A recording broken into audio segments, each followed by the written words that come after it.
Yo, hey folks. Alright, so I'm going to do a quick little review rant about, and I'm sure you can figure it out, a college campus slasher flick. I know, for those who follow me know I'm a whore for a college campus slasher flick. But this one takes the fucking cake, alright? Because it is absurd. It is one of the most absurd horror films out there, but in a great way. And I know you're probably thinking, well, how is it absurd in a great way? I'm about to list every reason for you, alright? This movie is, I mean, okay, well, first off, it's absurd. Okay, so, you know, it's unintentionally funny. I mean, I don't even know if it's supposed to be unintentionally funny or if the filmmakers were just genius. Okay, but it's a thin line. Okay, also, the gore effects in it are fucking top notch. Alright, I kid you not. So, the film in question that you're probably wondering is, what movie is Kevin talking about right now? I'm about to tell you. It is 1981 or 82's. I don't know. I get a different release date for every site I look on. But, boom, Pieces. It's exactly what you think it is. Okay? You do not have to go to Texas for a Chainsaw Massacre, as it promises. And this movie, let me just tell you, fucking delivers on every promise it's advertised as. Alright? I love this little note. Absolutely no one under 17 will be admitted. But, so, this is the DVD right here. I showed the poster right there because I prefer, that's the original cover that I love, and this is one of the other covers, I think foreign covers to it, but the other cover is the best one. But anyhow, I digress. Okay, this movie is, God, I don't even know, like, this is the perfect movie to watch among three things. And I'm not advertising to do these things, but I'm saying I know people who have. So I will just say it. Three things, alright? If you're going to play a drinking game, okay? If you're just going to chill around and watch an absurd horror film for fun and drink and get drunk to it, alright? Or if you're going to have a pop party and get high. Okay, I kid you not. Like, I'm sure watching this movie high is, like, the shit, alright? But I don't know. But, so, you got those three things. It's an absurd movie. It's like the Cheech and Chong absurdity of the horror slasher genre. I kid you not. Alright, so, it's pretty much a basic plot, alright?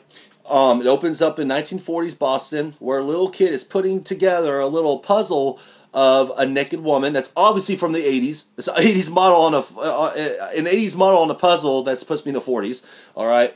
And the mom catches him putting together and slaps him around and tells him to get a trash bag, stupid. And instead of getting a trash bag, he comes back with an axe and hacks her up. Well, when this elderly lady shows up and the cops show up, they see the boy all covered in blood in the closet crying, you know, saying he was a madman, and they believe him. So jump later to the early 80s. And it's on a Boston college campus, although it's obviously not Boston. This is a Spanish production. Okay, so with Spanish production also goes into the theory of it being overdubbed and badly overdubbed, and that's another part of its charm and absurdity. All right, so I digress. So on this campus in 80s in Boston University, there is a chainsaw wielding maniac slasher that is murdering nude women. They're always nude. Nude women, well, no, I retract that. Some of them are not nude, but a good majority of them happen to be nude. And upon each victim, he takes a certain body part of theirs, and pieces, hence the title. And so he's this killer is pretty much creating his own puzzle of a woman with the different body parts. All right, so that's pretty much the plot. Okay, and you have a detective that steps into the university to help track down the killer, and he employs the help of a university student. And then there's the actor who plays the detective, his real life wife. That's Christopher George. His real life wife, Linda Day George, plays the other investigator who goes undercover as the new tennis coach. Okay. And her and the young university student work together side by side and try to solve all these murders. Anyhow, so that's the plot, all right? There's not much to it than that, you know? So I'm going to go on about all the reasons why this movie is fucking awesome, all right? So, you know, the humor's unintentional. I mean, I'm so unclear on that, but I'll say this. There's no way that you watch this thinking that they thought they were probably making a serious slasher movie, and it just came out the way it did. I don't know. But okay, the reasons why. All right, so in one portion at the beginning of the movie, after the prologue, when it opens up in 1980s Boston, you get this random girl that you don't even see again, skateboarding on the road, you know, and out of nowhere, this delivery truck is removing this big glass pane mirror, and she runs smack dab into it and smashes it. All right, so, and then it cuts to, you know, the next scene, and there's a lot of scenes like this. You get, oh, okay, there is a victim taking a late night swim in the pool by herself, because, you know, that always happens, and she's nude, and she's swimming, and this is a big fucking pool, okay? I'm talking about big, like, you know, you could dip down and swim underneath and come back up another area, you know, and the killer shows up and puts his chainsaw down and decides he wants to get the girl out of the water. How does he do it? He grabs a little net, like I'm talking about a little bug net that's like this big, and puts over her head and drags her, like she couldn't just have dipped underneath it, you know, and swam away. No, so that happens. You get another random scene of a character just stepping in and then stepping out and never seeing them again, and it has nothing to serve the plot. And there's this one night scene where the female tennis coach investigator is roaming like the walkways of the campus, you know, trying to notice anything that's afoot. And out of nowhere, this Bruce Lee lookalike jumps out with his karate chops and, you know, doing all these karate moves, violently kicking her and hitting her, you know, and then he just immediately falls down and then gets back up and he's like, ooh, bad chop suey. And then he steps out, and that's the last you see of that dude. Now, I know the story behind that. That is because on the lot they were filming the movie, there was, I guess, a martial arts film being filmed next door, and the director quickly wrote a scene in for him to come in and do that, and, you know, that would be like a cameo. It still just makes no fucking sense, all right? I mean, this dude jumps out the shrubs out of nowhere and starts doing all these karate kicks and hits and jabs and moves on this woman, and then just like blames chop suey and walks off, and that's that. Okay, so aside from that, you also have great dialogue. I'm talking the dialogue in this film is effing priceless. All right. Well, for starters. Okay, there's this scene where after the girl in the said pool I just mentioned that got dragged by a little itty-bitty little net, her dead body is up against one of the the posts, the columns near the pool, and of course it's chainsawed up, and there's body parts missing, and next to it is a bloody chainsaw. All right? Okay, so I hope I painted that picture right. All right, so there's another character in the film that's an instructor, I believe he's of science, and a lot of people keep thinking he's a red herring because, you know, he knows a lot about the anatomy. Okay, so they employ him to come to the crime scene to look and give him his professional opinion. So, you know, there's the scene where, like, how did you think this was done? And he gets down and kneels and looks at the body parts and stuff, and he looks at the chainsaw. He's like, well, my estimation that this chainsaw was used to kill her. It's like, gee, really, Captain Obvious? All right, yeah, the bloody chainsaw lying right there was what was used to kill her. I mean, who could not have figured that out? So, it's absurd things like that, but it gets better, okay? Do y'all want to hear some poetry? All right, so there is this dialogue in this movie that's the best ever, okay? This one random college student out of nowhere says this. I'm going to try to say it verbatim, but I'm unsure, okay? The most beautiful thing in the world is... No, hold on, I'm sorry, hold on. No, she says, there's nothing more beautiful in the world than smoking a joint and fucking on a waterbed at the same time. Okay, so that's the kind of dialogue we're dealing with in this film, alright? It's just, what?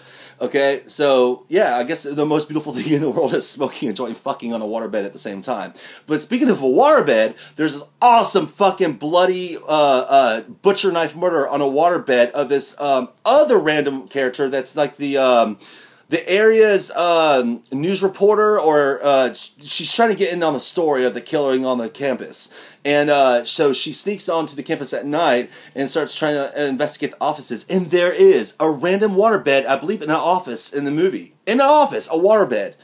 And she, of course, when she's being chased by the killer, she jumps on it or falls on it. and he thrashes around because you know how waterbeds are. You can't fucking just be quick on those things. You get stuck on them. And so the killer brutally butchers her with a butcher's knife. And it's a pretty fucking cool scene too, I have to add. But I mean, again, a waterbed in an office. I love it. All right, so this film is rife with like just random dialogue that's just like, what the fuck? And the same goes, like I said, for these characters that are introduced and do weird things and then walk off, you never hear or see from them again. So again, this movie it's I swear, it's the Citizen Kane of just bad cinema. But I won't say that it's like one of those the best worst films, because really to me the movie is not that bad. There's other movies that take that cake. I mean, a lot of the top 40 public would say Troll 2. You know, oh, that's the best worst movie. Well, this guy right here says the best worst movie ever made is The Last Slumber Party. All right, that's the best homophobic but so gay slasher film ever made. But I digress. Okay, so that's going to be for another review one day. But back to Pieces. You get great acting. Okay, we're talking some Oscar. You want to hear some Oscar nominated acting? Here we go. You see it? Yes. While we were out here fumbling with that music, the lousy bastard was in there killing her. Bastard! Bastard! Bastard! He cut that poor girl in half while she was still alive. I'm telling you guys, it's awesome. All right, so that was Linda Day George playing the tennis coach / investigator, and so this movie fucking rocks. I kid you not. If you're going to sit down for a slasher film and try to watch a serious movie, then yes, you'll be sorely disappointed. But if you want like a rip-rolling good fucking time, like I said, if you want to crack open some beers or make you a mixed drink, and just sit down and laugh at the absurdity of something, Pieces is the movie to watch, all right? I kid you not. And like I said, also, the gore. Let me just discuss that real quick. The gore in this film is fucking top-notch, and that's not sarcasm by no means. Like I've talked about the acting and everything else. I have never seen a movie that was made in the early 80s like that, where you actually see chainsaws penetrate flesh and rip right through and see the body fall apart in one take. I mean, I'm not talking about no edits, like, it shows it hit the skin, and then it shows a close-up of the victim's face, and then it shows the body, torn apart. No, you see it all done in one take. That's fucking magic right there. That's what I miss about the old school horror films versus all these new CGI bullshit, because there's no magic to CGI. That's fucking done on a computer, alright? This is made by effects from the hands of man, and they fucking pulled it off so awesomely. And this movie is gory. It's bloody, it's gory, but, again, it's got a lot of tits and ass, and it's got a lot of fun things going on for it. But yes, the gore is also the true star of this film. So, with A Chainsaw Murderer, you're getting some good fucking kills. I mean, you get, like I said, a girl in the pool caught with a little fish net, a fly net or whatever, and then you get a girl that's sawed in half in a bathroom or in the locker room. You get a girl gets her arms lopped off in an elevator shaft. The list goes on and on and on. And I'm not going to reveal the ending, who the killer is, but I think the killer is pretty obvious. But they also have some obvious red herrings in it. Even the actor who played Pluto in Popeye, the movie with, Shelley Duvall, he's one of the gardeners of the campus or something, and he has a chainsaw a lot in the movie, so you always are like, could it be him?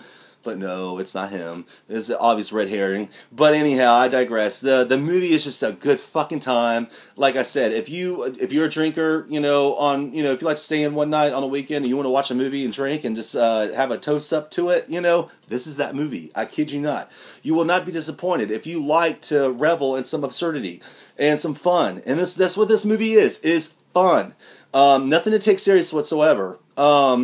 So again, you may disagree with me on some things about this movie, but I think it has its merits, and I think that it's a damn good time capsule of the early 80s slasher era. But again, it was pretty foreign. It's not an American film, although there were some American actors in it, but it is a foreign film, dubbed, and the The dubbing and the dialogue is hilarious to listen to. So if you ever come across it on Netflix, streaming, or even just the Netflix DVDs or whatever, you've got to check it out. I guarantee it does not disappoint. It promises on everything. It's got the absurdity, the tits and ass, and the gore. The gore being the main star. So, and a high body count too. So anyway, further ado, that's the end of my little review and rant of Pieces, but I guarantee you, as the tagline suggests, it's exactly what you think it is.